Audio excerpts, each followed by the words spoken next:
Hi friends, welcome back to my channel. It's me Aleena. അപ്പോൾ ഇന്ന് പതിവ് പോലെ ഒരു പുത്തൻ സ്റ്റോറിയാണ്. അപ്പം നമ്മൾക്ക് തുടങ്ങാം. അപ്പോൾ നീ എന്നെ നോക്കാറില്ല എന്നാണോ പറഞ്ഞു വരുന്നത്? അയ്യോ ഏട്ടത്തി, ഇല്ല. അച്ചുക്കുട്ട, വെറുതെ നുണ പറയില്ലേ. ഞങ്ങൾ പെണ്ണുങ്ങൾക്ക് ആണുങ്ങളുടെ നോട്ടം എങ്ങനെയാണ്, എങ്ങോട്ടേക്കാ, ഇതൊക്കെ നന്നായിട്ടറിയാം കേട്ടോ. നെറ്റിയിലെ ചന്ദനവും മൂക്കിലെ പൊടിയുന്ന ചെറുവിയർപ്പും കൊണ്ട് ഭംഗിയായി കസവ് സാരിയും ഉടുത്ത് എൻ്റെ പിറകെ ആയിരുന്നു ഏട്ടത്തി ഇളം വെയിലത്ത് പാടവരമ്പത്തൂടെ നടന്നുകൊണ്ടിരുന്നത്. എൻ്റെ മനസ്സിലുള്ള മോഹത്തെ തിരിച്ചറിഞ്ഞ ഏട്ടത്തിയെ ഒന്നൂടെ ഞാൻ തിരിഞ്ഞു നോക്കുമ്പോൾ എൻ്റെ കണ്ണുകൾ പ്രണയാർദ്രമായി വിടർന്നു. ആകാംക്ഷ കൊണ്ട് ഹൃദയമിടിപ്പും വേഗത്തിലായ പോലെ ഏട്ടത്തി, എൻ്റെ മനസ്സിലെ ഏറ്റവും മനോഹരമായ സ്ത്രീരൂപമെന്ന് പറയുന്നതിലും ഒരു ദേവീരൂപമെന്ന് പറയുന്നതാവും നല്ലത്. ഇത്രയും ചൈതന്യം തുളുമ്പുന്ന മുഖം ഇതുവരെ ഞാൻ കണ്ടിട്ടില്ല. കരിമഷി എഴുതിയ കണ്ണുകളും വെളുത്ത ചെമ്പൻ ചെറു രോമങ്ങൾ എഴുന്നു നിൽക്കുന്ന കവിൾത്തടങ്ങളും സദാസമയം നനവുള്ള തടിച്ചു മലർന്ന ചുണ്ടുകളും നീണ്ടു മെലിഞ്ഞ മൂക്കും എല്ലാം ആ മുഖത്ത് സൗന്ദര്യത്തിൻ്റെ പര്യായം എന്ന പോലെ തോന്നിക്കുന്നതായിരുന്നു. ശരിക്കും പേരറിയാത്ത ഒരു അപ്സരസ് അവതാര പിറവിയെടുത്ത് വന്നതുപോലെ. വെയിലെന്ന് പറയുമ്പോൾ കാലത്ത് 8 മണി ആയിട്ടുള്ളൂ. പക്ഷേ നല്ലോണം വിയർക്കുന്നുണ്ട്. ഇന്നെൻ്റെ 24 വയസ്സ് പൂർത്തിയാകുന്ന ദിവസമാണ്. അതിനാൽ അമ്പലത്തിലേക്ക് കാലിൽ ചെരുപ്പുമില്ലാതെ പോയി വരികയാണ് ഞങ്ങൾ. കല്യാണ പാർവതിയുടെ മുന്നിൽ നിന്നും എന്തിനെന്നറിയാതെ തൊഴുതിറങ്ങിയപ്പോൾ ഏട്ടത്തിയെ തന്നെ ഭ്രമിച്ചു നോക്കിയ നിമിഷം എന്നെ കൈയോടെ പൊക്കിയെന്ന് പറഞ്ഞാൽ മതിയല്ലോ. ഏട്ടത്തിയുടെ ഊഹം ശരിയാണെന്ന് എനിക്ക് നല്ലപോലെ അറിയാം. പക്ഷേ സമ്മതിച്ചു കൊടുക്കാൻ എന്തോ. പക്ഷേ ഉള്ളിൽ നല്ല പേടിയുണ്ട്. കൊച്ചിയിലെ നാടകക്കളരിയിൽ നിന്ന് ഒറ്റപ്പാലത്തെ തറവാട്ടിൽ ഉത്സവത്തിന് വന്നിട്ടിപ്പോൾ 10 ദിവസമായില്ല. പക്ഷേ ഇത്തവണ ഞാൻ വെറും കൈയോടെയുമല്ല വന്നത്. ചില തീരുമാനങ്ങൾ മനസ്സിലെടുത്തതിന് ശേഷമാണ് താനും. അജു, ഞാൻ തിരിഞ്ഞൊന്ന് നോക്കിയതും എൻ്റെ കാലൊന്നിടറിയതും ഒന്നിച്ചായിരുന്നു. ഇടം കാല് തെന്നി നേരെ ചെളിയിലേക്ക് ഞാനൊന്ന് വീഴാൻ ചെരിഞ്ഞതും എൻ്റെ ഏട്ടത്തി എൻ്റെ വലം കൈത്തണ്ടയിൽ അമർത്തിപ്പിടിച്ചു. വീണോ? ഏട്ടത്തി കുഞ്ഞു കുട്ടികളുടെ മുഖഭാവത്തോടെ എന്നോട് ചോദിച്ചപ്പോൾ കണ്ട നാൾ തന്നെ ഞാൻ പ്രേമ പടുകുഴിയിൽ വീണെന്ന് മനസ്സിൽ പറഞ്ഞു. അച്ചോടാ, കാലിൽ ചെളിയായല്ലോ, വാ തോട്ടിപ്പോയി കഴുകാം. ഏട്ടത്തി എന്നെയും കൈപിടിച്ചുകൊണ്ട് തോട്ടുവരമ്പത്തൂടെ നടന്ന് ഇനിയും കുറച്ചുകൂടെയുണ്ട് വീടെത്താൻ. ഈ തോടിന് കുറുകെയാണ് വീട്. ഏട്ടന് സർക്കാർ ആഫീസിലായിരുന്നു പണി. ഏട്ടൻ മരിച്ചിട്ട് 11 വർഷമായി. എന്നെ നോക്കാൻ വേണ്ടിയായിരുന്നു ഏട്ടൻ വിവാഹം കഴിച്ചത്. എനിക്കും ഏട്ടനും അമ്മയും അച്ഛനും ഇല്ലായിരുന്നു. ഞാൻ ജനിച്ചധിക സമയമാവും മുന്നേ അമ്മയും, ശേഷം എനിക്ക് 3 വയസ്സിൽ അച്ഛനും. 12 വയസ്സ് മുതൽ എനിക്ക് അമ്മ തന്നെയായിരുന്നു എൻ്റെ ഏട്ടത്തി. ഒരു കുഞ്ഞുണ്ടാവുന്നതിന് മുൻപേ ഏട്ടൻ പോയതുകൊണ്ടുള്ള വിഷമം, ജനിക്കാൻ പോകുന്ന കുഞ്ഞിന് കൊടുക്കാൻ വെച്ചിരുന്ന സ്നേഹം എല്ലാം എന്നോടാണ് അന്നും ഇന്നും കാണിക്കുന്നത്. അതിന് പരിശുദ്ധമായൊരർത്ഥമേ ആ കണ്ണുകളിൽ ഞാൻ ഇന്നോളം കണ്ടിട്ടുമുള്ളൂ. മലയാളം ഡിവിഷൻ അസിസ്റ്റൻറ്റ് പ്രൊഫസറാണ് ഏട്ടത്തി. എന്നെക്കുറിച്ച് ഈ ലോകത്ത് ഏറ്റവും നന്നായിട്ടറിയാവുന്നയാൾ. പക്ഷേ ഒരു കാര്യം ഒഴിച്ചാൽ എനിക്കൊരു പെൺകുട്ടിയോടൊരടുപ്പമുണ്ട്. കോളേജ് കാലത്ത് അവളാണ് ആദ്യം അത് പറഞ്ഞത്. എന്തിനും ഏതിനും ഏട്ടത്തിയോട് സമ്മതം ചോദിക്കുന്ന ഞാൻ ഇതുമാത്രമെന്തോ ഏട്ടത്തിയോട് ചോദിക്കാൻ നാവ് പൊന്തുന്നില്ല. ഇപ്പോൾ 1 വർഷമായി എൻ്റെ മനസ്സിൽ ഞാൻ ഈ വിങ്ങൽ അനുഭവിക്കുന്നുണ്ട്. ആ കുട്ടിയോട് ഞാൻ എൻ്റെ തീരുമാനം പറയാം എന്ന് പറഞ്ഞുകൊണ്ടിരിക്കാൻ തുടങ്ങിയിട്ട് 1 വർഷമായി താനും. തറവാട്ടിൽ വന്നിട്ടിപ്പോൾ 1 ആഴ്ചയായി. ഇനി 3 ദിവസം കൂടിയേ ഉള്ളൂ തിരികെ പോകാൻ. എന്ത് ചെയ്യുമെന്ന് ഞാൻ ഇപ്പോഴും വ്യാകുലതയിലാണ്. തോട്ടിലിപ്പോഴും വെള്ളമുണ്ടല്ലേ? കാല് കഴുകാനുള്ള വെള്ളമൊക്കെ ഉണ്ട് അജുക്കുട്ട. ഞാൻ ഞാൻ നോക്കി നിൽക്കുമ്പോൾ വാഴയിലെ സുഗന്ധമുള്ള ചന്ദനപ്രസാദം ഏട്ടത്തി വരമ്പിലെ പുല്ലിൽ വെച്ചു. തോട്ടിലെ തെളിഞ്ഞ വെള്ളത്തിൽ ഏട്ടത്തിയുടെ ചെമ്പകപ്പൂ ഇതള് പോലെ സൗമ്യമായ പാദം നനഞ്ഞു. കസവ് സാരി നനയാതെ ഇരിക്കാൻ സാരിയുടെ ഭംഗിയായി ഞൊറിഞ്ഞു മടക്കിയ ഭാഗം ഒരൽപ്പം പൊക്കിയെടുത്ത് ഇടുപ്പിൽ കുത്തിപ്പിടിച്ചു. വാ അജു, ഞാൻ കഴുകിത്തരാം. ഏട്ടത്തിയുടെ കണ്ണിലെ ആർദ്രതയിലേക്ക് ഞാൻ വരമ്പിൽ നിന്ന് നോക്കിക്കൊണ്ട് ചിരിക്കാനായി ശ്രമിച്ചു. എന്താ ചെക്ക എന്നെ ആദ്യം കാണുന്ന പോലെ നോക്കുന്നേ? വാടാ. കണങ്കാൽ വരെ മാത്രം വെള്ളം കളം ശബ്ദമുണ്ടാക്കി ഒഴുകുന്ന തണുപ്പുള്ള വെള്ളത്തിൽ ഞാൻ ഓരോ കാലും ഉയർത്തി വെച്ചുകൊണ്ട് ഏട്ടത്തിയുടെ അടുത്തേക്ക് നടന്നു. അടുത്തെത്തിയതും ഏട്ടത്തിയുടെ കൈകൾ രണ്ടും എൻ്റെ തോളിൽ വെച്ചുകൊണ്ട് ഏട്ടത്തി എൻ്റെ കണ്ണിലേക്ക് തന്നെ നോക്കി.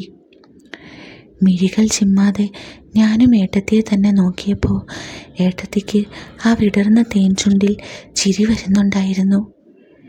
ഏട്ടത്തിയുടെ ഇടം കാൽപാദം എൻ്റെ വലം കാലിലെ ചെളിയുടെ മീതെ പതിയെ ഉരഞ്ഞപ്പോൾ എനിക്ക് ദേഹമാസകലം കുളിരുകൂരി.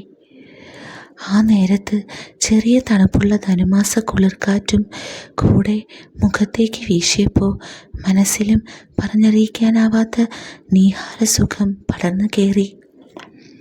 ഞാനത് ആസ്വദിച്ചുകൊണ്ട് എൻ്റെ കണ്ണുകൾ ഇറുക്കി അടച്ചപ്പോൾ അഗ്നിസാക്ഷിയായി ഞാൻ എൻ്റെ ഏട്ടത്തിയെ കൈപിടിച്ച് വലം വയ്ക്കുന്നതോർത്തു.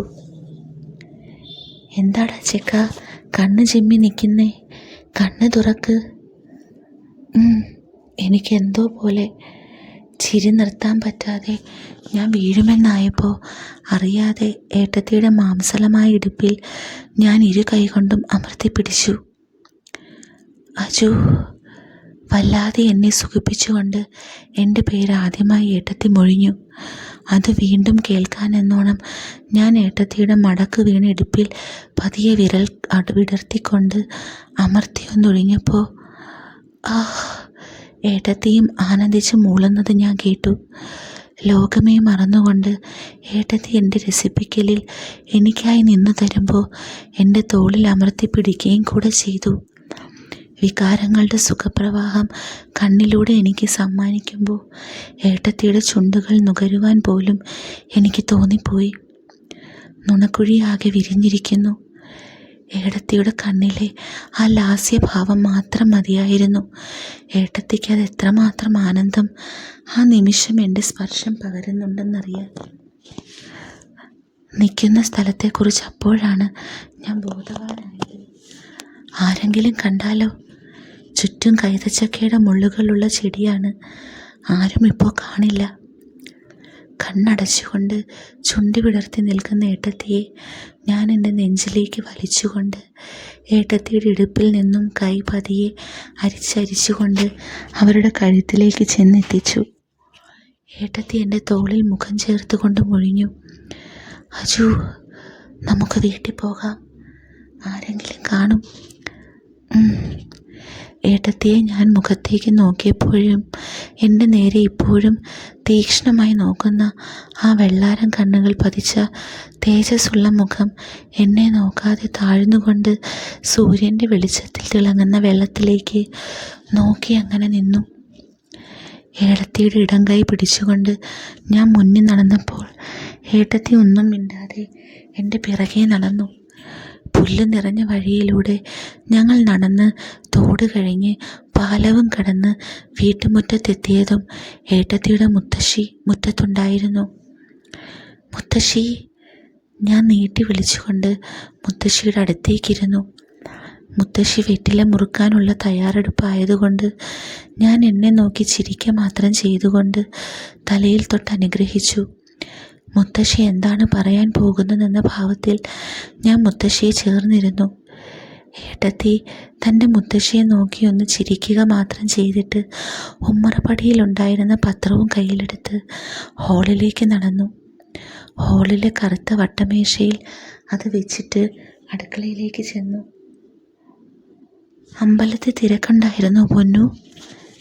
ഇല്ല മുത്തശ്ശി. എത്ര വേഗമാണ് എൻ്റെ കുട്ടി വലുതായത്. എൻ്റെ ശിവനെ പോലെ തന്നെയുണ്ട്. മുത്തശ്ശി കണ്ണീരിൻ്റെ നനവോട് പറഞ്ഞുകൊണ്ട് എൻ്റെ കവിളിലൊന്ന് തലോടി. കഴിഞ്ഞ തവണ ഞാൻ ഷേവ് ചെയ്യാതെ കുറ്റിത്താടി വെച്ചപ്പോൾ എനിക്കും തോന്നിയിരുന്നു ഏട്ടൻ്റെ ഛായ എനിക്കുമുണ്ടെന്ന്. കുട്ടിക്ക് വിശക്കുന്നുണ്ടാകുമല്ലേ, അകത്ത് ചെന്ന് കഴിക്ക്. ഞാൻ മുത്തശ്ശിയുടെ അടുത്ത് നിന്നും എണീറ്റു. മുണ്ടും മടക്കി അകത്തേക്ക് നടന്നു. ഹാളിലെ ശിവേട്ടൻ്റെ ഫോട്ടോ നോക്കിയപ്പോൾ എനിക്ക് കണ്ണാടിയിൽ നോക്കുന്ന പ്രതീതിയായിരുന്നു. അടുക്കളയിലേക്ക് നോക്കിയപ്പോൾ നിർമ്മലമേമയെ കാണാനില്ല. അവരാണ് അടുക്കള ഭരണവും പുറംപണിയുമെല്ലാം. ഏടത്തിയുടെ അകന്ന ബന്ധത്തിലുള്ളതാണ്. ആർക്കും എന്നെ ജീവനാണ്. അടുക്കളയുടെ അറ്റത്തുള്ള വിറകടുപ്പിൽ ഏട്ടത്തി തനിച്ച് നിന്നുകൊണ്ട് അപ്പക്കല്ലിൽ മാവൊഴിക്കുന്നത് കണ്ടപ്പോൾ ഞാൻ അടുക്കളയുടെ സ്ലാബിൽ ഏട്ടത്തിയെ നോക്കിക്കൊണ്ട് എന്ന് മാത്രം മൂളി. ഏട്ടത്തി എന്നെ നോക്കി ചിരിച്ചുകൊണ്ട് എൻ്റെ മൂക്കിൽ ഇരുവിരൽ പിടിച്ചൊന്നമർത്തി. അജു, കൊച്ചിയിൽ നിൻ്റെ നാടകം കാണുന്ന പെൺകുട്ടികളൊക്കെ നല്ല നല്ല നോട്ടമായിരിക്കുമല്ലേ? എന്താ ഏട്ടത്തി ഇപ്പോൾ ഇങ്ങനെ പറയാൻ? ഞാൻ ശ്വാസം വിടാതെ ചോദിച്ചു. ഏട്ടത്തി എപ്പോഴും എന്നോട് ചോദിക്കുന്ന കുസൃതി ചോദ്യങ്ങൾ പോലെ ആയിരുന്നില്ല ഏട്ടത്തിയുടെ മുഖത്തൊരു നീരസം മിന്നിമറയുന്നത് പോലെ എനിക്ക് അനുഭവപ്പെട്ടു. അത് നോട്ടമൊക്കെ ഉണ്ടാകും ഏട്ടത്തി, പക്ഷേ എനിക്ക് അവരോടൊന്നും ഇതുവരെ ഒന്നും തോന്നിയിട്ടില്ല. ഞാനൊരു കള്ളം തട്ടിവിട്ടു. അപ്പോൾ ശ്രാവന്തി? ഏട്ടത്തി ദോശ മറിച്ചിടുന്നതിനിടയിൽ എന്നോട് പതിയെ ചോദിച്ചു. ഏട്ടത്തി? എൻ്റെ കൈകൾ വിറയ്ക്കാൻ ആരംഭിച്ചു. മൂക്കിലൂടെ വിയർപ്പൊഴുകുന്നത് പോലെ എനിക്ക് തോന്നലുണ്ടായി. അവൾ എനിക്കിഷ്ടമൊന്നുമില്ല, പക്ഷേ അവൾ എന്നോട് കല്യാണം കഴിക്കാമോ എന്ന് 3-4 വട്ടം ചോദിച്ചിരുന്നു. ഇന്ന് നമ്മൾ അമ്പലത്തിൽ വെച്ച് കണ്ട ആ കുട്ടിയാണോ? അതെ. നീ എന്തേ എനിക്ക് പരിചയപ്പെടുത്തി തരാത്തത്? ഞാൻ പോവാ. ശരി ശരി, ഞാൻ നിർബന്ധിക്കുന്നില്ല. എന്നാലും നീ എൻ്റെ അല്ലേ? എന്നോട് നീ ഇതുവരെ ഒന്നും ഒളിച്ചിട്ടില്ലല്ലോ, അതുകൊണ്ട് ചോദിച്ചതാജു. എനിക്ക് വേറെ ഒരാളെയാണ് ഇഷ്ടം, അത്രയും മനസ്സിലാക്കിയാൽ മതി. ഞാൻ അതും പറഞ്ഞിട്ട് വേഗം ഏട്ടത്തിയുടെ കൈപ്പിടി എൻ്റെ ദേഹത്ത് നിന്നും മാറ്റിയിട്ട് ഓടിയതും അകത്തളത്തിൽ ഇരുട്ടിൽ വെച്ച് നിർമ്മലമേമയുടെ ദേഹത്ത് തന്നെ കൃത്യം ഞാൻ ഇടിച്ചു നിന്നു. എങ്ങോട്ടേക്കാ അജു? ചിരിച്ചുകൊണ്ട് മേമ ചോദിച്ചപ്പോൾ ഞാനൊന്നും മറുപടി പറയാതെ ഹാളിലെ പത്രമെടുത്ത് വായിക്കുവാൻ തുടങ്ങി. യാമിനി ചേച്ചി, ദോശ ഞാൻ ചുട്ടത് കാസറോളിലുണ്ടല്ലോ. അജുവിന് ചൂടോടെ കഴിക്കുന്നതാണ് ഇഷ്ടം ചേച്ചി, അല്ലെങ്കിൽ അവൻ ശരിക്കും കഴിക്കില്ല. ഏട്ടത്തി ദോശയും എടുത്തുകൊണ്ട് ടേബിളിൽ വന്നിരുന്നു. എന്നെ വിളിക്കാതെ എൻ്റെ പിറകിൽ നിന്നിട്ട് പത്രത്തിലൊന്ന് നോക്കിയ ശേഷം എൻ്റെ ചെവിയിൽ പതിയെ തൊട്ടുകൊണ്ട് പറഞ്ഞു, ചിക്ക വിശക്കുന്നില്ലേ, കഴിക്കണ്ടേ? ഏട്ടത്തി എൻ്റെ കക്ഷത്തിൽ കൂടെ പിടിച്ച് പൊക്കിയിട്ട് നടത്തിച്ചു. ടേബിളിൽ ഏട്ടത്തിയുടെ ഒപ്പം ഞാനിരുന്നു. ചൂട് ദോശ എൻ്റെ പ്ലേറ്റിലേക്ക് വിളമ്പി ഞാൻ കഴിക്കാൻ തുടങ്ങി. ഏട്ടത്തി താടിയിൽ കയ്യും കൊടുത്തുകൊണ്ട് എന്നെ തന്നെ നോക്കിയിരുന്നു. യാമിനി, പായസം ആദ്യം കൊടുക്ക്. അടുക്കളയിൽ നിന്നും നിർമ്മലമേമ പറഞ്ഞപ്പോൾ ഏട്ടത്തി എനിക്ക് പിറന്നാൾ പായസം തരാൻ മറന്നുപോയി എന്ന കാര്യം ഓർത്തത്. ഇച്ചിരി മതി. ഏട്ടത്തിയുടെ കടക്കലിൽ തുടിക്കുന്ന മോഹങ്ങൾ ഞാൻ അറിഞ്ഞു തുടങ്ങുകയായിരുന്നു. പക്ഷെ അപ്പോഴും എനിക്കത് വിശ്വസിക്കാൻ എന്തോ ബുദ്ധിമുട്ട് തോന്നി. എൻ്റെ പ്ലേറ്റിലേക്ക് 3 തവി വിളമ്പിക്കൊണ്ട് ഏട്ടത്തി കൊഞ്ചി പറഞ്ഞു, കഴിക്കെൻ്റെ അജു. ഞാനും ആ തേജസ്സുള്ള ചിരി ആസ്വദിച്ചുകൊണ്ട് പാൽപ്പായസം കഴിക്കാൻ ആരംഭിച്ചു. ഏടത്തി മുഖത്തൊരു കണ്ണടയും വെച്ചുകൊണ്ട് സ്റ്റഡി ടേബിളിലിരുന്ന് എക്സാമിൻ്റെ ആൻസർ പേപ്പർ നോക്കുകയായിരുന്നു. മുടി പിന്നിലേക്ക് വിരിച്ചിട്ടിരിക്കുകയാണ്. കിരികിരിപ്പുള്ള ഫാനിൻ്റെ കാറ്റേറ്റുകൊണ്ട് മുടിയിഴകൾ ആടിക്കളിക്കുന്നുണ്ട്. സൈഡിൽ നിന്നും കാണുമ്പോൾ ഒരു സാധാരണ റോസ് നിറമുള്ള സാരിയാണ് ഉടുത്തിരുന്നത്. രാവിലെ പ്രാതലിന് ശേഷം ഞാനൊന്ന് പുറത്തു പോയിരുന്നു. ഇപ്പോൾ വീട്ടിലേക്ക് വന്ന് കയറിയതേ ഉള്ളൂ. സമയം 12 കഴിഞ്ഞിരിക്കുന്നു. ഞാൻ ഏട്ടത്തിയുടെ നേരെ ബെഡിൽ ചരിഞ്ഞു കിടന്നുകൊണ്ട് ചോദിച്ചു, ഇനിയും കഴിഞ്ഞില്ലേ ഏട്ടത്തി? കുറച്ചുകൂടെ ഉള്ളൂ. നീ എവിടെ പോയതാണ്? ഞാൻ ശ്രാവന്തിയെ കാണാൻ. പെട്ടെന്ന് ഏടത്തിയുടെ മുഖഭാവം മാറി. എന്തേ? എൻ്റെ കണ്ണിലേക്ക് നോക്കുന്ന ഏടത്തിയോട് ഞാൻ വീണ്ടും ചോദിച്ചു. ഏടത്തിയുടെ തൊണ്ടയിൽ എന്തോ കുരുങ്ങിയ പോലെ എനിക്ക് തോന്നി. പറയാൻ ശ്രമിക്കുന്നുണ്ടെങ്കിലും വാക്കുകൾ കിട്ടാത്ത അവസ്ഥ. ഞാൻ കൂടുതൽ എൻ്റെ പൊന്നുമോളെ വിഷമിപ്പിക്കാതെ പറഞ്ഞു, ഇഷ്ടമല്ല എന്ന് പറയാൻ പോയതാണ്, പേടിക്കണ്ട. ഏട്ടത്തി അന്നേരം നോക്കിക്കൊണ്ടിരുന്ന ആൻസർ ഷീറ്റിലെ ചോദ്യത്തിന് ഫുൾ മാർക്കിട്ടു. ഭാഗ്യവാൻ. അവൾ ചോദിച്ചില്ലേ, അപ്പോൾ നിനക്ക് ആരോടെങ്കിലും ഇഷ്ടമുണ്ടോയെന്ന്? ചോദിച്ചു, പക്ഷേ ഞാൻ പറഞ്ഞില്ല. എന്നോട് പറയില്ലേ നീ? രാത്രി പറഞ്ഞാൽ പോരെ? ഇപ്പോൾ നമ്മൾ മാത്രമല്ലേ ഉള്ളൂ ഇവിടെ. പ്ലീസ് ഏടത്തി. ശരിയടാ. ഉച്ചയ്ക്ക് ഊണിന് ശേഷം ഞാൻ എൻ്റെ മുറിയിൽ തന്നെ ഷർട്ടിടാതെ മുണ്ട് മാത്രം ഉടുത്തുകൊണ്ട് കിടക്കുമ്പോൾ ഏടത്തി വാതിലിൽ ചാരി നിന്നുകൊണ്ട് എന്നെ എത്തി നോക്കുന്നുണ്ടായിരുന്നു. ഞാൻ ഉറങ്ങിയിട്ടില്ല എന്ന് കണ്ടതും എൻ്റെ മുറിയുടെ ഉള്ളിലേക്ക് ഏടത്തി കടന്നുകൊണ്ട് എൻ്റെ ടേബിളിൽ വെച്ചിരുന്ന വെള്ളക്കടലാസ് കയ്യിലെടുത്ത് മനസ്സിൽ വായിക്കാൻ തുടങ്ങി. ഞാനിപ്പോൾ എഴുതി അഭിനയിക്കുന്ന നാടകത്തിലെ ഒരു രംഗമായിരുന്നു അതിൽ. നന്ദനയുടെ മടിയിൽ കിടന്നുകൊണ്ട് അനിരുദ്ധൻ കിനാവ് കണ്ടു. കോളേജിലെ ഇടനാഴിയും പൂമരത്തണലും നടവഴികളും ഗുൽമോഹർ നിലം ചുവപ്പിച്ച ഒറ്റവരി പ്രണയപാതയും അവളുടെ കണ്ണിലൂടെ വീണ്ടും വീണ്ടും അവൻ കണ്ടു. മിഴി അടയുവോളം അവൻ്റെ കണ്ണിൽ അവളായിരുന്നു അവരുടെ പ്രണയ പ്രതിഫലനം. ഇനി ഒരിക്കലും തുറക്കാത്ത വിധം അനിരുദ്ധൻ്റെ കണ്ണടയുമ്പോൾ ആ ഹോസ്പിറ്റൽ മുറിയിൽ നന്ദന നിശബ്ദമായി കീണു. പ്രണയപൂർത്തീകരണം കാണാൻ കൊതിച്ചെത്തിയ ചെമ്പകപ്പൂ മണമുള്ള കാറ്റ് തിരികെ പോകുമ്പോൾ അവനോടൊപ്പം അവളുടെ പ്രാണനെയും തേരിലേറ്റിയിരുന്നു. ഏടത്തി അത് വായിച്ചുകൊണ്ട് അത്ഭുതത്തോടെ തിരിഞ്ഞ് എന്നെ നോക്കിയതും ഞാൻ കട്ടിലിൽ ചരിഞ്ഞു കിടന്നുകൊണ്ട് എന്തേ എന്ന ഭാവത്തിൽ പുരികമൊന്നുയർത്തിയതും ഏട്ടത്തി ചുമൽ കൂച്ചി ശേഷം ചിരിച്ചു പറഞ്ഞു, അജു, എന്നെ എപ്പോഴാണ് നീ നിൻ്റെ നാടകമൊന്ന് കാണിക്കുന്നത്? ഏട്ടത്തി ഒന്ന് ഫ്രീ ആയിട്ട് കൊച്ചിയിലേക്ക് വായോ, കാണിക്കാമല്ലോ. വരണം. ഏട്ടത്തി എൻ്റെ കൈയക്ഷരത്തിൽ ഒന്ന് തലോടിക്കൊണ്ട് പേപ്പർ ടേബിളിൽ തന്നെ വെച്ചുകൊണ്ട് എൻ്റെ മേശവലിപ്പ് തുറക്കാൻ ശ്രമിച്ചപ്പോൾ ഞാൻ പറഞ്ഞു, വേണ്ട. ശരി. ഏട്ടത്തി ഒന്ന് ചമ്മിയപ്പോൾ ഞാൻ ചുണ്ട് കടിച്ചുകൊണ്ട് കപടദേഷ്യം അഭിനയിച്ച് ഏട്ടത്തിയെ നോക്കി ചിരിച്ചു. ഏടത്തിയും ചിരിച്ചുകൊണ്ട് മുറിയിൽ നിന്നും ഇറങ്ങിയപ്പോൾ ഞാൻ പതിയെ ഉറക്കത്തിലേക്ക് വഴുതി വീണു. ചായയും അച്ചപ്പവും കഴിച്ചുകൊണ്ടിരിക്കുമ്പോൾ ശേഖരൻ മാമ വീട്ടിലേക്ക് വന്നു. 10 ഏക്കർ പറമ്പിൻ്റെ ആദായം മുത്തശ്ശിയെ എല്ലാ മാസവും ഏൽപ്പിക്കുന്ന ചടങ്ങാണ്. അതിപ്പോഴും മുറ തെറ്റാതെയുണ്ട്. നാടകമൊക്കെ എങ്ങനെ പോകുന്നു? കുഴപ്പമില്ല അമ്മാവ. അമ്മാവൻ ആളൊരു കലാകാരനാണ്. കഥകളിയൊക്കെയുണ്ട് കൈവശം. ഞാനും കുറേശ്ശെ പഠിക്കാൻ പോയിട്ടുണ്ട്. നാടകം തലയിൽ കയറിപ്പോയി. അതുകൊണ്ട് കഥകളി തൽക്കാലം നിർത്തി. അതിൻ്റെ പേരിൽ അമ്മാവൻ ഇത്തിരി നീരസം എന്നോടുണ്ട് താനും. ഏടത്തിയുടെ കണ്ണിലെ ആകാംക്ഷ എൻ്റെ മനസ്സിലെ നിറദീപമായി തിളങ്ങുന്നുണ്ടായിരുന്നു. പരസ്പരം പറയാതെ പറയുന്ന സുഖത്തിൽ അലിയുന്ന ഓരോ നിമിഷവും ആസ്വദിച്ചുകൊണ്ട് ഞാൻ മുത്തശ്ശിയുടെ മടിയിലിരുന്ന് ദൂരദർശൻ കണ്ടുകൊണ്ടിരുന്നു. മുത്തശ്ശിയുടെ തണുത്ത വിരലുകൾ എൻ്റെ മുടിയിഴകളിൽ കോതിക്കൊണ്ടിരിക്കുമ്പോൾ ചിത്രഗീതം ഏതാണ്ട് തീരാറായിരുന്നു. പുറത്തുള്ള കുളിമുറിയിൽ കുളിയും കഴിഞ്ഞ ശേഷം മുണ്ടും നേരിയതും ഉടുത്തുകൊണ്ട് മുണ്ടും വിരിച്ചിട്ട കറുകറുത്ത മുടിയുമായി ഏട്ടത്തി അവരുടെ മുറിയിലേക്ക് നടന്നുകൊണ്ടിരുന്നു.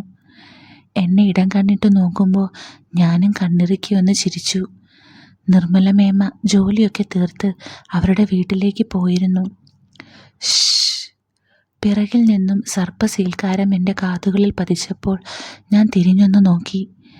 എന്നെ കൈകൊണ്ട് മാടി വിളിച്ചപ്പോൾ ഞാൻ മുത്തശ്ശിയുടെ മടിയിൽ നിന്നും എണീറ്റുകൊണ്ട് അടുക്കളയിലേക്ക് പോകാനായി എണീറ്റു.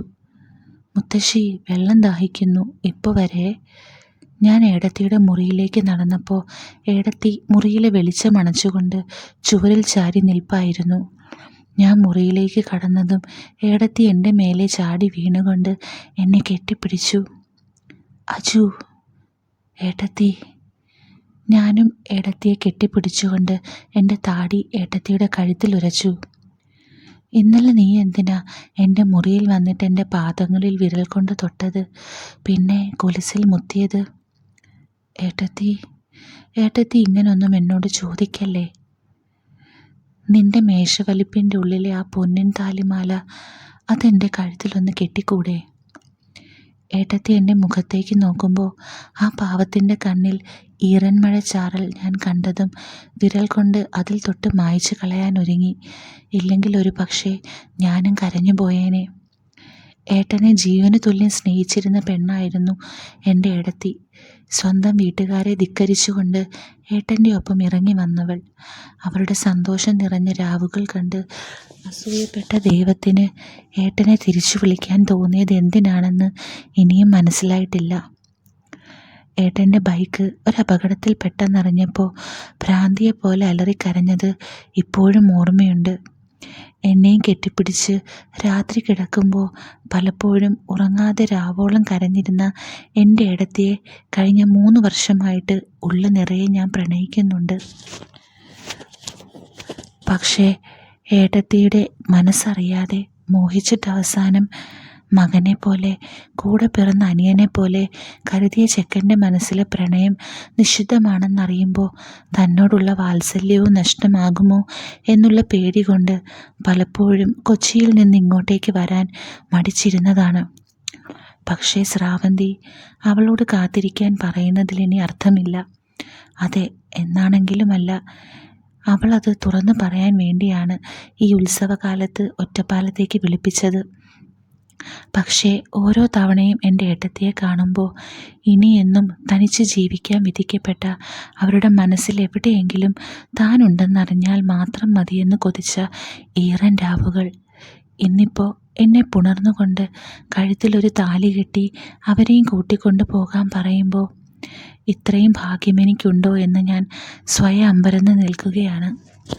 അജു, ഏടത്തി, ഇഷ്ടമാണ്, ജീവനാണ് എൻ്റെ മുത്തിനെ. എൻ്റെ കവളിൽ മാറി മാറി കൊതി തീരെ മുത്തുന്ന ആവേശം കണ്ടപ്പോൾ എന്നെ ഇത്രമാത്രം ഏട്ടത്തി മോഹിക്കുന്നുണ്ടെന്ന് ഞാൻ അറിയുകയായിരുന്നു. ഇരു കൈകൊണ്ടും ഏടത്തിയുടെ ചുമലിൽ ഞാൻ അമർത്തി പിടിച്ചപ്പോൾ ഏട്ടത്തി കഴുത്ത് പിറകിലേക്ക് ചെരിച്ചതും ഏടത്തിയുടെ മുടി കറുത്ത വള്ളിക്കാട് പോലെ ഒഴുകിക്കിടന്നു. ഞാൻ ആ മുടിയിഴകളിൽ വിരൽ കോർത്തുകൊണ്ട് ഏടത്തിയുടെ കണ്ണുകളിലേക്ക് നോക്കി. അജു, മുത്തശ്ശി വിളിച്ചതും എൻ്റെ മറുപടി വരുവാ മുത്തശ്ശി. ഞാൻ ഏടത്തിയുടെ തോളിൽ കൈയിട്ടുകൊണ്ട് ഹാളിലേക്ക് നടന്നു. മുത്തശ്ശി ഞങ്ങളെ കണ്ടതും ഒന്ന് ചിരിച്ചുകൊണ്ട് എന്നെ അടുത്തേക്ക് വിളിച്ചു. ഇനി 2 ദിവസം കൂടിയല്ലേ മുത്തശ്ശിയുടെ പൊന്നിവിടെ ഉള്ളൂ. ഇതെന്തിനാ മുത്തശ്ശി ഇടയ്ക്കിടെ പറയുന്നേ? എപ്പോൾ വിളിച്ചാലും ഞാനിങ്ങ് ഓടിയെത്തില്ലേ? മുത്തശ്ശി രാത്രിയിൽ ഉറങ്ങും മുന്നേയുള്ള ചടങ്ങാണ് ഇതും പറഞ്ഞൊരു കരച്ചിൽ. ഞാൻ മുത്തശ്ശിയുടെ കൈവിരലിൽ ഒരു മുത്തം കൊടുത്തുകൊണ്ട് ചിരിച്ചു. മുത്തശ്ശിയുടെ രാത്രി ഭക്ഷണം പതിവ് പോലെ ഞാൻ തന്നെ സ്പൂണിൽ മുത്തശ്ശിക്ക് കോരിക്കൊടുത്തു. ഏട്ടത്തി എന്നോട് കിടക്കും മുമ്പ് മുറിയിലേക്കൊന്ന് വരാൻ പറഞ്ഞപ്പോൾ മുത്തശ്ശി അത് കേട്ട് കാണുമെന്ന് ഞാനും ഏടത്തിയും ഒരുപോലെ ഊഹിച്ചു. അജു, ഉറങ്ങിയില്ലേ മുത്തശ്ശി? എൻ്റെ കാലം കഴിഞ്ഞ എൻ്റെ മോൾക്ക് പിന്നെ ആരാണ്? എന്താ മുത്തശ്ശി, ഞാനില്ലേ കൂടെ? നിനക്കൊരു ജീവിതം വേണ്ടേ? ഏട്ടത്തി മറ്റൊരു വിവാഹം കഴിക്കാഞ്ഞത് എന്നെ നോക്കാനും കൂടെ വേണ്ടിയല്ലേ മുത്തശ്ശി? അപ്പോൾ പിന്നെ ഏട്ടത്തിയെ തനിച്ചാക്കി എനിക്കൊരു വിവാഹമൊന്നും വേണ്ട. അജു, മുത്തശ്ശി സമ്മതിച്ച ഏട്ടത്തിയെ ഞാൻ. മുത്തശ്ശി നിറ കണ്ണുകളോടെ എന്നെ തൊഴുതു. അജു, നീ ശരിക്കും ആലോചിച്ചിട്ടാണോ? ഞാൻ ഇങ്ങോട്ടേക്ക് വരുമ്പോൾ ഒരു താലിയും കൊണ്ടാണ് വന്നത്. ഏട്ടത്തിക്ക് സമ്മതമാണ്. ഞങ്ങൾക്ക് മുത്തശ്ശിയുടെ അനുവാദവും അനുഗ്രഹവും മാത്രം മതി. മുത്തശ്ശി എന്നെ നെറുകയിൽ മുത്തം തന്നിട്ട് പറഞ്ഞു. ശിവൻ പോയപ്പോൾ നെഞ്ചു പൊട്ടി ഒരുപാട് കരഞ്ഞവളാണവൾ. ഒരിട്ട് ചോറ് പോലും കഴിക്കാതെ കഴിഞ്ഞവൾ. അവൾ ചാവാതെ ഇരുന്നത് പോലും നിനക്ക് വേണ്ടിയാകണം. എനിക്കറിയാം മുത്തശ്ശി, ഞാൻ എൻ്റെ പ്രാണനെ പോലെ ഏട്ടത്തിയെ നോക്കിക്കൊള്ളാം. മുത്തശ്ശിയുടെ അനുഗ്രഹം കിട്ടിയ മാത്രയിൽ ഞാൻ മുത്തശ്ശിക്ക് വിരിപ്പും വിരിച്ചിട്ട് അവരെ കിടക്കാനായി പറഞ്ഞു. പുതപ്പും പുതപ്പിച്ചപ്പോൾ എന്നെ നോക്കി പറഞ്ഞു, എൻ്റെ മോളുടെ അടുത്തേക്ക് പോവാണോ നീ ഇപ്പോൾ? സംസാരിച്ചിട്ട് വരാം, മുത്തശ്ശി ഉറങ്ങിക്കോ. ശരി. ഞാൻ ഏടത്തിയുടെ മുറിയിൽ ചെല്ലുമ്പോൾ മുടി ഒരു വശത്തേക്ക് വിരിച്ചിട്ടുകൊണ്ട് കട്ടിലിൽ കാല് നീട്ടി ഇരിപ്പായിരുന്നു എൻ്റെ ഏടത്തി. 5.5 അടിയിലും കൂടുതലുള്ള ആ സൗഗന്ധിക പുഷ്പത്തിൻ്റെ കാലിലെ വള്ളികൾ പോലെ സ്വർണ്ണപാദസരം ഞാനൊന്ന് തൊട്ടപ്പോൾ കയ്യിലെ മാഗസിനിൽ നിന്നും നോട്ടം എൻ്റെ നെഞ്ചിലേക്ക് ആഴ്ന്നിറങ്ങി. മുത്തശ്ശി സമ്മതിച്ചു. അജു, ഞാൻ മുറിയുടെ കൊളുത്തിട്ടപ്പോൾ ഏട്ടത്തി അത്ഭുതത്തോടെ എന്നെ നോക്കി. ഇത്രയും നാളും തനിച്ച് കിടന്നില്ലേ, ഇനി മതി. ഏട്ടത്തിയുടെ കാൽപാദം ഞാൻ പതിയെ ഒന്ന് തൊട്ടുകൊണ്ട് മേലേക്കൊഴിഞ്ഞു. അജു. ഞാൻ എൻ്റെ മുഖം കുനിച്ചുകൊണ്ട് ഏടത്തിയുടെ സ്വർണ്ണ കൊലുസിൽ പതിയെ ഒന്ന് ചുണ്ടു ചേർത്തു. ഏടത്തിയുടെ റോസ് നിറമുള്ള പെരുവിരലിനെ ഞാൻ തൊടുമ്പോൾ ഏട്ടത്തി കാലൊന്ന് പിറകിലേക്ക് വലിച്ചതും ഏട്ടത്തി എന്നെ നോക്കി ചിരിച്ചു. അജു, വേണ്ട. അയ്യടാ. ഞാൻ പതിയെ ഏടത്തിയുടെ പട്ടുപോലെയുള്ള കാൽപാദം പിടിച്ചുകൊണ്ട് എൻ്റെ മുഖത്തേക്ക് അടുപ്പിച്ചു. ഏടത്തി വീണ്ടും ചിരിച്ചുകൊണ്ട് എന്നെ വേണ്ട അജു എന്ന് പറയുമ്പോഴും അതിൻ്റെ ശക്തി വളരെ കുറവാണെന്ന് ഞാനും അറിഞ്ഞു. കാൽപാദങ്ങളിൽ എൻ്റെ വിരൽ ഉരസി നടന്നു. പച്ചമാങ്ങ കടിക്കുന്ന പോലെ ഏടത്തിയുടെ കാലിൽ ഞാൻ പയ്യെ കടിച്ചു. കണ്ണെഴുതിയ ഏടത്തിയുടെ കണ്ണിൽ സന്തോഷം കൊണ്ട് കണ്ണീരൊഴുകുന്നുണ്ടായിരുന്നു. അത് കണ്ടതും ഏടത്തിയുടെ അരികിൽ ഞാനും ചരിഞ്ഞു കിടന്നുകൊണ്ട് ഏടത്തിയെ ചുറ്റിപ്പിടിച്ചു. ഞാൻ ഇരു കൈകൊണ്ട് ഏടത്തിയെ എൻ്റെ നെഞ്ചോട് ചേർത്ത് പിടിച്ചു. ഏടത്തിയുടെ അഴിഞ്ഞു വീണ കേശഭാരം പട്ടുപോലെ കിടന്നു. ആ മിനുസമുള്ള മുടിയിഴകളിൽ ഞാൻ തലോടിക്കൊണ്ട് ഏടത്തി എന്ന് വിളിച്ചു. അജു, എനിക്ക് നിന്നെ വേണം. വേറെ ആർക്കും നിന്നെ വിട്ടുകൊടുക്കാൻ വയ്യ മോനെ. എനിക്ക് നിന്നെ ഈ ജന്മം മുഴുവനും കൊതി തീരെ സ്നേഹിച്ച് നിന്റെ നെഞ്ചിൽ കിടന്നുറങ്ങണം. ഏട്ടത്തി എൻ്റെ പ്രണയം സ്വീകരിക്കുമോ എന്ന ഭയമായിരുന്നു. നിഷിദ്ധമല്ലേ ഏട്ടത്തി? പാപമല്ലേ? അമ്മയുടെ സ്ഥാനമല്ലേ ഏട്ടത്തിക്ക്? ദൈവങ്ങൾ എന്നോട് പൊറുക്കുമോ? എന്താണ് നിഷിദ്ധം? പ്രണയത്തിന് അങ്ങനെ ഒരു അതിർവരമ്പുണ്ടോ അജു? സത്യത്തിൽ എനിക്ക് നീ നഷ്ടമാകുമോ എന്ന പേടിയായിരുന്നു. പലപ്പോഴും നീ ഇങ്ങോട്ടേക്ക് വരാതെ ഞാൻ എത്ര കൊതിച്ചായിരുന്നു നിന്റെ ആ വിളിക്കായി. ഏട്ടത്തി, എനിക്കെൻ്റെ ഏട്ടത്തിയെ തനിച്ച് നോവാൻ വിട്ടിട്ട് മറ്റൊരു ജീവിതമൊന്നും വേണ്ട. എനിക്ക് വേണം ഈ ജന്മം മുഴുവനും. എൻ്റെ ഏട്ടനും ഏട്ടത്തിയെ തനിച്ച് നോവുന്നത് കാണുമ്പോൾ ആഗ്രഹിക്കുന്നുണ്ടാകും അല്ലേ? ഏട്ടത്തിയുടെ മനസ്സ് നിറഞ്ഞ ചിരി എനിക്ക് കാണണം. ഏട്ടത്തിയുടെ മുഖം ആകെ ചുവന്നു തുടുത്തിരുന്നു. കരിമിഴികൾ നിറഞ്ഞിരുന്നു. ഞാൻ എൻ്റെ കൈക്കുമ്പിളിൽ ഏട്ടത്തിയുടെ മുഖം കോരിയെടുത്തു. ഞങ്ങൾ പരസ്പരം ഇമ വെട്ടാതെ കുറേ നേരം നോക്കി നിന്നു. ഈ സ്റ്റോറിയുടെ ഇടയ്ക്ക് ഇപ്പോൾ വരുന്നൊരു പോർഷൻ ഞാൻ നമ്മുടെ ടെലഗ്രാം ചാനലിലാണ് ഇട്ടിട്ടുള്ളത്. അപ്പോൾ അതിൻ്റെ ലിങ്ക് ഞാൻ കൊടുത്തിട്ടുണ്ട്. അപ്പോൾ നിങ്ങൾ ചാനലിൽ ജോയിൻ ചെയ്യാത്തവരാണെങ്കിൽ ജോയിൻ ചെയ്ത് ആ പോർഷൻ കേൾക്കുക. എന്നിട്ട് ഈ സ്റ്റോറി ബാക്കി ഇപ്പോൾ തുടർന്ന് കേൾക്കുക.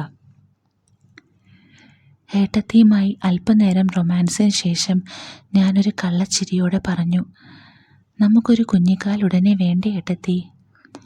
അയ്യടാ, എനിക്ക് ഇനിയും നിന്നെ പ്രേമിച്ച് മതിയായിട്ടില്ല. ഇച്ചിരി കൂടെ കഴിഞ്ഞു മതി. ഏട്ടത്തിയുടെ ഇഷ്ടം. പിറ്റേന്ന് അതിരാവിലെ മുത്തശ്ശി ഏട്ടത്തിയെ ഉണർത്താൻ വിളിക്കാൻ ചെല്ലുമ്പോൾ ഏട്ടത്തി തളർന്നുറങ്ങുകയായിരുന്നു. മുത്തശ്ശിക്ക് കാര്യം ഏതാണ്ട് മനസ്സിലായി കാണുമെന്ന് ഞാൻ ഭയക്കാതിരുന്നില്ല. കാലത്ത് ഞാൻ മുത്തശ്ശിയെ കണ്ടപ്പോൾ അവരുടെ ചിരിയിൽ എന്തോ പന്തികേട് എനിക്കറിയാനും കഴിഞ്ഞു. ശേഖരൻ അമ്മാവനെ പറഞ്ഞ് സമ്മതിപ്പിക്കാൻ മുത്തശ്ശി ധാരാളമായിരുന്നു. 1996 ജനുവരി 1 നല്ല മുഹൂർത്തമാണെന്ന് അമ്മാവനും പറഞ്ഞതിന് പ്രകാരം കല്യാണവും ഉറപ്പിച്ചു. മനസ്സിൽ അപ്പോഴും ശ്രാവന്തിയോട് ഇത്രയും നാൾ കാത്തിരിക്കാൻ പറഞ്ഞതിൽ ഒരു വിഷമം എനിക്കുണ്ടായിരുന്നു. ശിവൻ്റെ അമ്പലത്തിൽ വെച്ച് ഞാൻ യാമിനിയുടെ കഴുത്തിൽ താലി ചേർത്തി.